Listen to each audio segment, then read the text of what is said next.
Dukomeje kubashimira mwebwe bakunze kuri TV aho murereye hose, tuvuga ngo Imana ikomeze ibarinde ibagirire neza. Twongeye rero kugaruka kuri kamera zacu kugira ngo tugire bimwe twongera kuganira namwe, kuko twagiye tubona komenti zanyu zinshi zitandukanye mutubwira ko kabisa ibiganiro byacu muri kubikora ho cyane, muri kubikurikirana 5 kuri 5. Niyo mpamvu rero byaduteye kuraje yo gukomeza gukora byinshi birenze kugira ngo tudahwema gusangiza abakunzi bacu. Tituzaba failing haba na gato, tuzakomeza dukore kubera ko turi hano ku bwanyu. Ni mwebwe mutumye twicaye aha ngaha kugira ngo tugire byinshi tubakorera bibanyuze. Rero muri umunsi wa none twabateguriye amagambo akurikira kugira ngo nanone agire impact nziza ku mitekerereze yacu. Gukundwa ni amahirwe, ariko gukunda ni ubupfura. Guhabwa ni umugisha, ariko gutanga ni ubumuntu. Umuntu nubona urahawe cyangwa se nubona ugira igikorwa cyiza umuntu akugiriye neza, araguhaye, ni umugisha ugize, ariko uwatanze ni ubumuntu yagize igikorwa cy'ubumuntu. Gutanga ni ubumuntu, guhabwa ni umugisha. Wewe wagira umugisha rero ugatanga. Wa muntu wagutekereje, wa muntu wavuze ngo reka ngirire umuntu neza, mu by'ukuri yakoze igikorwa cy'ubumuntu. Ni neza, ni ikigaragaza ko uwo muntu agukunze, ni ikigaragaza ko uwo muntu azirikana uwo muntu. Igikorwa yakoze ni icy'ubumuntu, ni ikigaragaza kabisa ko uwo muntu afite Imana muri we, cyangwa se afite imitekerereze myiza, kuko yabashe kugufasha, yabashe kugira icyo aguha, kandi icyo kintu yaguhaye cyakugirira umugisha. Ijambo ryacu rikurikiyeho, kubabarirwa ni impuhwe, ariko kubabarira ni ubutwari. Umuntu wakubabariye aba yakugiriye impuhwe, ariko wowe wakiriye cyangwa se watanze izo mbabazi, wakoze ubutwari. Ni igikorwa cy'ubutwari kitagereranywa. Uri intwari mu ntwari zose. Kubabarirwa ni amahirwe we wagize. Ni ukuvuga ngo wakoze ikosa, cyangwa se hari ukuntu wakoze ikintu kidashimishije, ugiririrwa impuhwe, urababarira. Wa muntu wa muntu wakubabariye, uriya muntu ni igikorwa cy'ubutwari, kuko kubabarira bikora abantu bakeya kuri iyi si. Wowe rero wababariye, uri umuntu w'intwari, uri umuntu w'agaciro muri sosiyete. Ni wowe umuntu agomba kwifuza kubana nawe, kuko kubabarira gusa ntabwo ari igikorwa kiza ako kanya. Ni igikorwa kisaba imitekerereze iri dipu.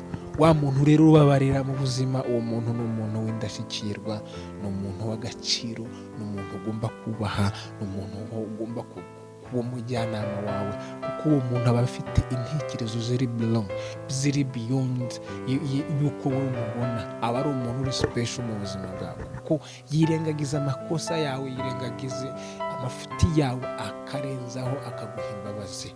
Rero uwo muntu uzamube hafi, uzamugume iruhande. Uwo muntu ni indashyikirwa, uwo muntu azakugeza kure, uwo muntu azakugira inama nzima.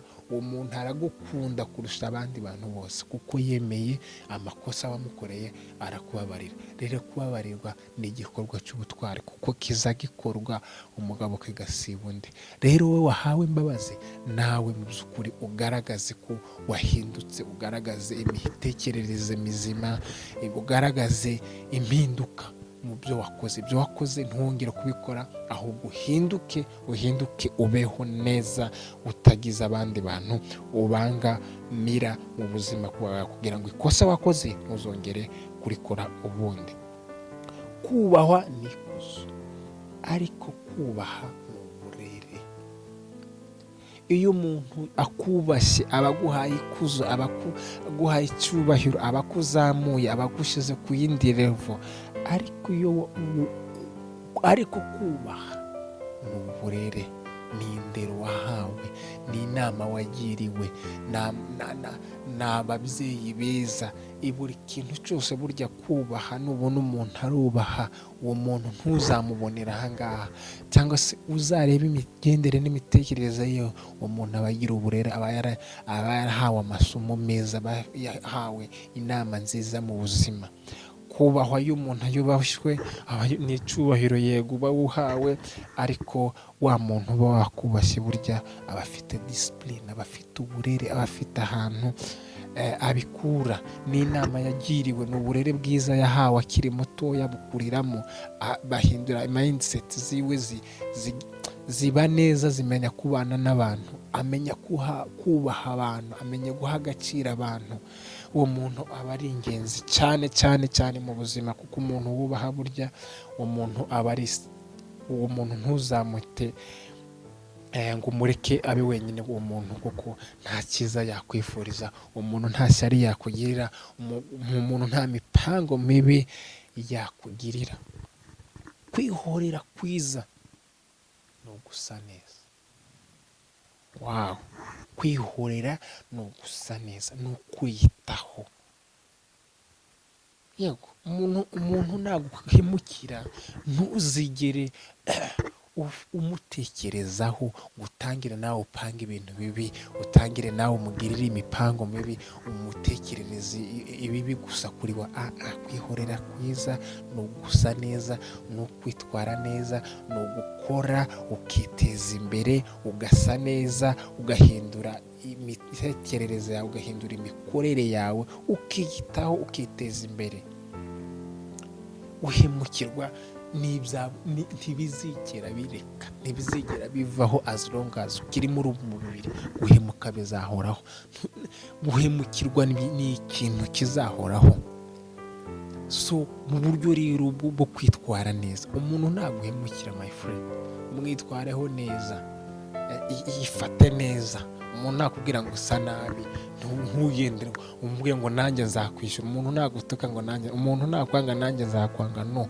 Ikintu cyose agukoreye kibi, gerageza wiyubahe, ukitwaremo neza. Umuntu nakubwira ngo uri umukene, shaka ifaranga. Kwihorera kwiza, shaka ifaranga, use neza, ugaragare neza, utunge, ushaka amafaranga, witeze imbere.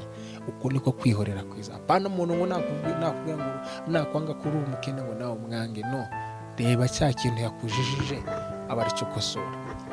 Yego, uko niko kwihorera kwiza, uko niko kwitwara neza mu kibazo. Amagambo yo naho ubutaha nakagaruka. Mwebwe tubibutsa abantu utarakora subscribe, kora subscribe kugira ngo ibiganiro byacu uko tubishizeho mujye mubasha kubona notification. Dukomezanye muri uru rugendo, tugirana inama. Wandika muri comment section, uduhe igitekerezo cyawe, bizadufasha cyane cyane cyane. Amahoro y'Imana abane namwe, tubahifuriza intangiriro z'icyumweru cyiza kizababere icy'amata n'ubuki. Turabashimiye mwebwe mwese rero mwadukurikiye. Amahoro y'Imana ngo abane namwe. Bye bye.